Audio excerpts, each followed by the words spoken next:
Gangstalking and Psychic Possession, Servants of the Master Builders of Illusion by Eliza M. Parr. Believing the world worked the way I was told did not explain the things that had suddenly begun happening to me. My experiences of gangstalking and apparent telepathy displays and commentary, some of which I was able to audio and video record, along with the observation of daily changing bizarre demonic images inside my ear canals, led me to research not just scientific papers, but also books on mysticism, spirituality, current neuroscience advancements, Illuminati mind control. That led to Egyptology and the occult. This book is a logical conclusion I came to from both my personal experiences and that research.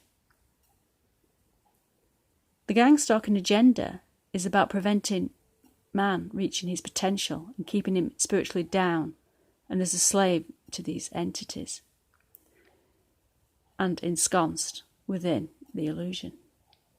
And for some, a takeover, a supplantation using living electromagnetic blueprints of non-human entities, along with technology and mind control, in order to remove or sideline the original soul and implant these energetic beings within one's own flesh, all to assist the Hydra in keeping its dominion over the earth.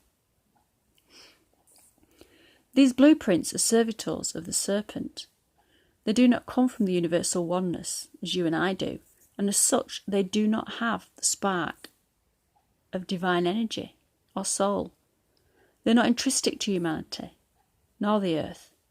They are demons, implanted into and given life by your energy field and flesh, parasites to afflict you and take you over eventually. The gangstalkers are under the influence of a similar consciousness that is not human. That consciousness is now working against the expression of truth and the next stage of our evolution. The opened heart chakra and third eye, or enlightened human condition, a condition described by the ancient yogis. The renowned spiritual teacher Dr. David R. Hawkins also spoke of a new stage of human evolution that he coined Homo Spiritus. Our next stage, then, of evolution involves us awakening to our true spiritual nature and potential, and involves naturally the recognition of and ousting of the serpent. The serpent works in running the illusion from where it is, within our subconscious. It works alongside the Masonic control system.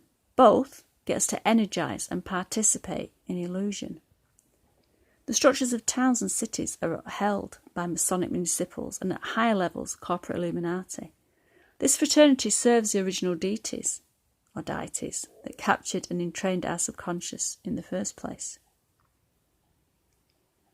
Freemasonry is the Church of the Serpent and its agenda from the original Anunnaki, the original master builder of a superimposed advanced civilization, and not the creator of the cosmos and the natural earth.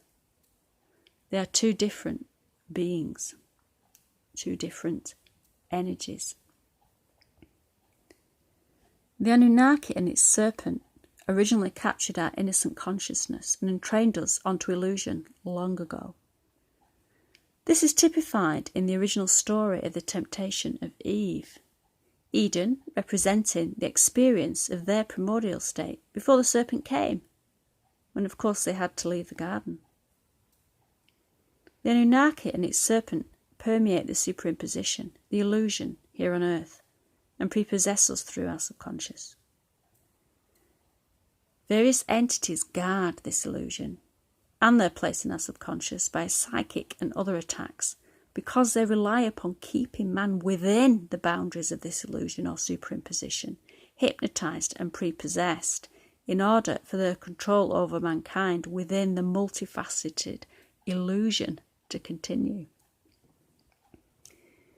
These entities are archetypes of the serpent. The variation of historical names and times are moot points for an energy that has an identical modus operandi to suppress truth or the human spirit. This it does through the master builders by the hypnosis of us with concepts and impressions. So the serpent's modus is to control us, This it does mainly by using concepts and impressions which make up the material illusion, the playground that the master builders oversee and control here on earth. The serpent, then, is a deceiver and also the creator of duality. It is the parasite within our subconscious. The Anunnaki that oversees the illusion here on earth uses the serpent within our subconscious to control us. The illusory concepts and impressions seem real only because they are fueled by our spiritual energy or chi, which is diverted from our third eye and serves to energize the illusory focus instead. The serpent, then, is an overlay on our third eye. It's intelligent, but yet a cloud blocking our true light and power from our vision. The expanded vision of the third eye. The serpent is present within our subconscious and uses this naturally incoming energy or chi and diverts it to fuel impressions and concepts instead. This is what makes ordinary daily life fascinating and what constitutes life experience, but it also distracts us from the truth of ourselves by dazzling us with the multifacets that make up the temptation of the clever and ingenious, ever-moving, ever-changing, but never towards the truth of ourselves, illusion. As the illusion is the serpent's creation and run by the original deities through the fruits of the master builders, it guards the principalities it has stolen. The gates of the original, metaphorical Eden or enlightened state by a covert attack system of capabilities which do include invisible weapons, entities and demons. This deliberate infliction of gangstalking and demons and psychic attack is what keeps those not brainwashed to the master builder's ideals of a perfect slave to their concepts and impressions in check. Thus do towns stay mediocre, and as they are socially conditioned to do. And the serpent and the master builders, instead of truth, remaining in control on earth at all times. The effects of the covert weapons are accepted in our towns and cities because the public is deliberately familiarised to accept their effects as being a mental illness. The same with demons. That the upstart or anyone threatening to reveal some inconvenient truth can be attacked covertly and not be believed is due to this great lie told to society, and it keeps the people programmed to accept it. This, of course, is to allow the illusion and the serpent to continue running the earth. So what has a vested interest in keeping us from getting back to the original symbolic Eden, which each of us, in our own way, tries to recreate for ourselves here on earth, within the master builder's illusion? Surely mankind is evolving. Things are getting more advanced. It is a deceptive serpent within the subconscious, and it is real. Demons are real. Shapeshifting is real. Transmitting energy to change events and stealing energy from a person's solar plexus, chakra, chi energy, is real, as is psychic possession.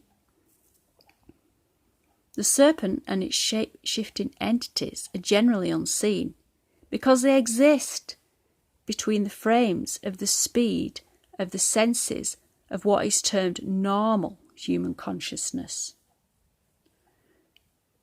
They need a compatible energetic bridge to cross over and into this realm and into you and your body. But when you slow down your mind, you speed up your consciousness. Your perceptions then change and include more of the bigger picture. More of the real can be seen and sensed. They can't stay hidden then. Hence the desperate and cruel attempts to keep you down and keep everyone's mind speeded up and the third eye closed. Who oversees all this? On earth, the serpent within your subconscious, and those I refer to as the master builders. The Masonic system is part of this. The design. I took the photographs on the back page of this book myself. They're genuine. They have gangstalkers taking part in cruel skits.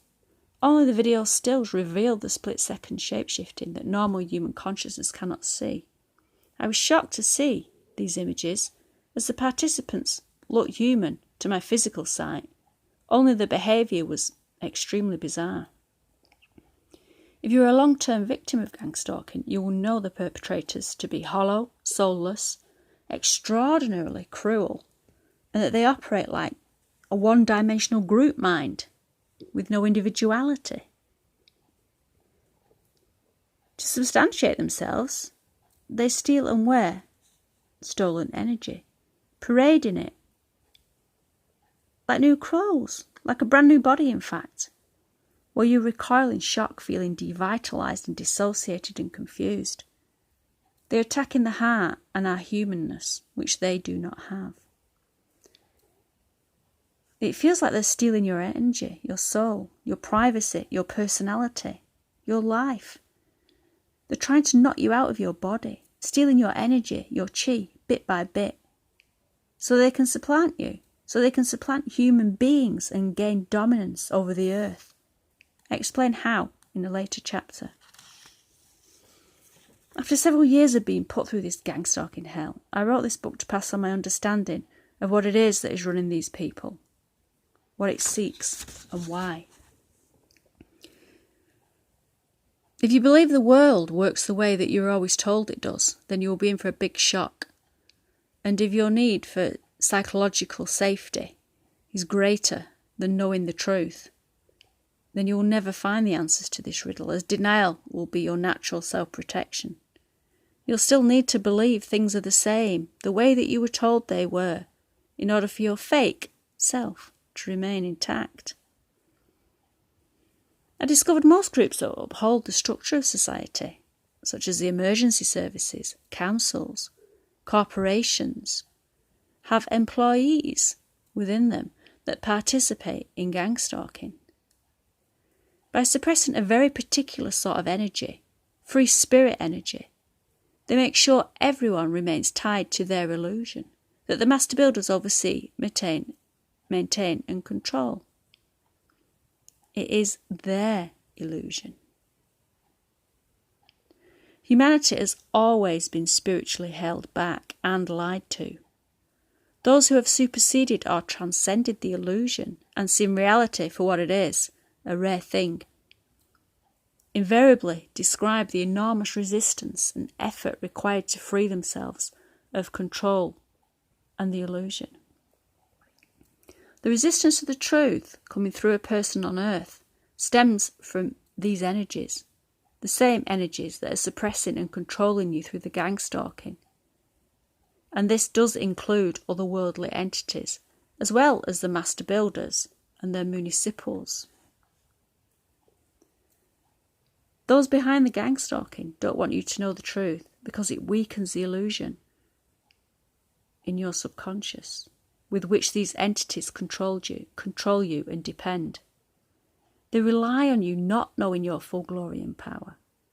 My attempt in this book is in uncovering the lie and exposing some of the master builders, and especially the mental illness scam, which they widely use to cover up the reality of otherworldly entities and interference and existence in our earthly life, and of which the master builders' gangstalking and extremely advanced weaponry is a part. My hope is to make known the various strategies of the master builders, how they maintain control and serve the Anunnaki, who uses the Serpent, the mental parasite within us. Its main tactics are suppression of the human spirit by prepossession, weapons, demons, and of course, by denying these things exist. So exacting its full control over the matrix of the illusion.